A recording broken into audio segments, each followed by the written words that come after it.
अपने श्यामा श्याम के चरणों का निरंतर चिंतन होना, निरंतर नाम जप करना, निरंतर लीला गुण गायन करना, अंदर ही अंदर चिंतन चल रहा है भगवान की लीलाओं का, गुणों का, नाम का। ये फल है साधना का। हमारी साधना परिपक्व हो रही है, इसका लक्षण क्या है? पहला है शांति। चाहे जितनी विपत्ति आवे, दुख आवे, अपमान हो, निंदा हो, अशांत मत होना। यह अध्यात्म की पहली सीढ़ी है, क्षमा। क्षमावान ही महान है, ना कि क्रोध करने वाला, ना कि दंड देने वाला, ना कि विरोध करने वाला। जो हमारा अपमान करते हैं, हमारी निंदा करते हैं, हमें दुख देना चाहते हैं, वे हमारे पापों को नष्ट करने वाले हैं। वो बड़े कृपालु हैं, हमको उनसे द्रोह नहीं करना चाहिए। तो अध्यात्म की साधना का पहला लक्षण क्षमावान, शांत। कितना भी दुख पड़े शांत रहो। और ये तभी हो सकता है जब आप गुरु कृपा पात्र खूब नाम और गुरु मंत्र जपते हैं। क्षमावान होना अति अनिवार्य है, नहीं आपकी साधना नष्ट हो जाएगी। एक भी मिनट हम अपने प्रभु को ना भूलें, ये दूसरी अध्यात्म की सीढ़ी है। हर समय कभी हम सत्संग कर रहे, कभी नाम कीर्तन कर रहे, कभी नाम जप कर रहे, कभी घर परिवार की सेवा में है, तो सबको सुख प्रदान करने की भावना, सब में भगवत भावना, और अधर्म के भोगों से वैराग्य। आप गृहस्थ में हैं, सिर्फ अपनी पत्नी से अनुराग कीजिए, वो भी भगवत भाव से। अगर पर स्त्री के सहवास की भावना करके तुम काम भाव से प्रेरित होकर गलत चिंतन, गलत दृष्टि, गलत आचरण, तो नरक जाना पड़ेगा। काम, क्रोध, मद, लोभ सब नाथ नरक के पंथ, ये नरक का मार्ग है। नरक महान दुखदायी है। इसलिए विरक्तिर, अधर्म के भोगों से वैराग्य करो। कोई भी नशा मत करो, शराब आदि मत पियो, पर स्त्री गमन की इच्छा का पूर्ण त्याग कर दो, नहीं तो दुर्गति हो जाएगी।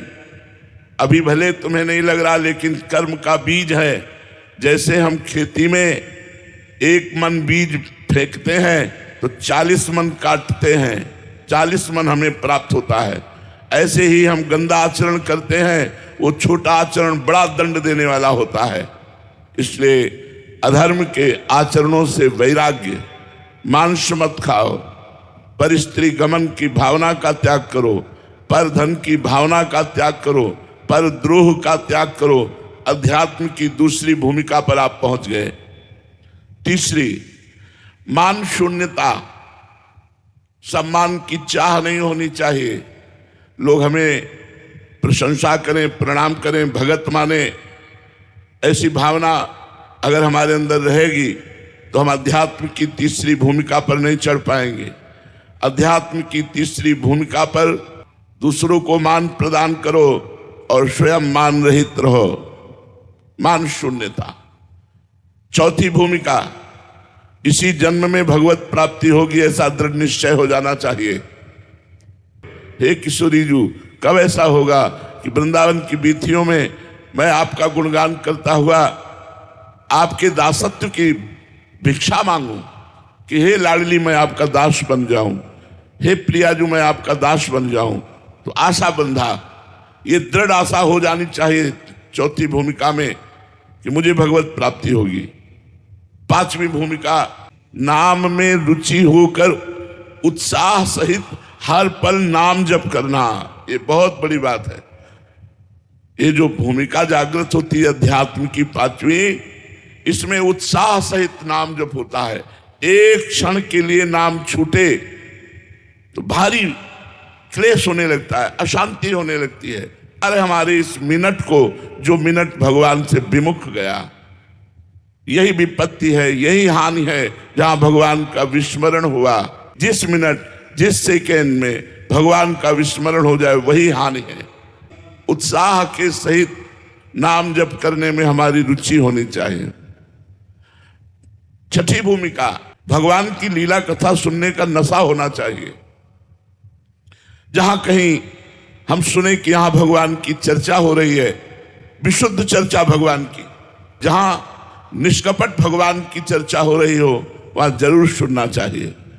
अगर कहीं सुनने को ना मिले, ऐसा अवसर ना आवे, तो अपने घर में सदग्रंथ रख ले। श्रीमद् भागवत है, रामचरितमानस है, और भी भगवान के परम पावन ब्रह्म ऋषियों द्वारा लिखे हुए ग्रंथ हैं, उन ग्रंथों को रख ले और उनका स्वाध्याय करे। और आखिरी है भगवान के धामों में प्रीति हो जाना। हम वृंदावन के बिना जी नहीं सकते। हमारी ऐसी प्रीति हो जाए, हम ब्रज 84 कोष के बाहर नहीं। अगर बाहर हम रहते हैं तो हमारा मन ब्रज 84 कोष में रहता है। तन बंबई कलकत्ता में रहे लेकिन मन वृंदावन में रहे, यही जीवन का परम लाभ है। ये साथ हमारी भक्ति की भूमिकाएं अगर हृदय में जागृत हो जाएं तो हमारा मानव जीवन सार्थक हो जाए।